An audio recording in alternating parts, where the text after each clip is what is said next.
Vacation is supposed to be relaxing.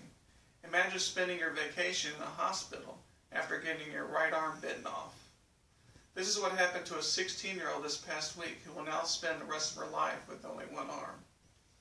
Shark attacks are rare, but each year more people are getting bitten, even when we try to prevent encounters in the first place. Shark attacks have hit the headlines this week after 2 attacks happened 90 minutes apart in the same location in South Carolina. How rare are shark attack deaths? On average, there is roughly only 1 death from a shark attack per year in America. There were a total of 52 attacks last year and only 2 resulted in serious injury. You're more likely to get struck by lightning than be killed by a shark. From 1959 to 2010, 2,000 people were struck by lightning and killed, compared to 26 that were killed by sharks.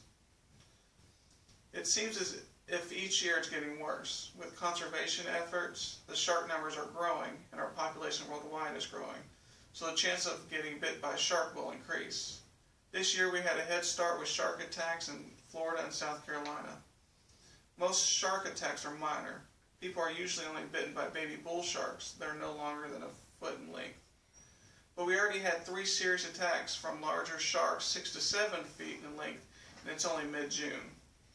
All 3 of the people with serious injuries this past week in Florida and South Carolina had to have their limbs amputated. What could we do to prevent shark attacks? The obvious one is stay out of the water. Both attacks happened 20 yards from the shore in waist-deep water. If you were to swim in an area that has a sandbar further out, I'm sure you'll be less likely to be bitten by a shark. Also, do not swim close to fishermen. If you know dolphins are in the area, then it's safe to swim because dolphins won't be found if a shark is nearby. Sharks are here to stay. In reality, you can't avoid them unless you want to only swim in a river or lake. When you look at the big picture, there's really not that many deaths. You're more likely to die on the way to the beach in a car accident than be killed by a shark. There's been a spike in serious attacks this week, but with more people aware, I'm sure people will be smart about their swimming location. We need to remember shark attacks are rare even though they are getting more common each year. We do need to find out what we're doing wrong and find ways to prevent attacks. As for the teenagers that were attacked, I doubt they'll ever get back in the ocean.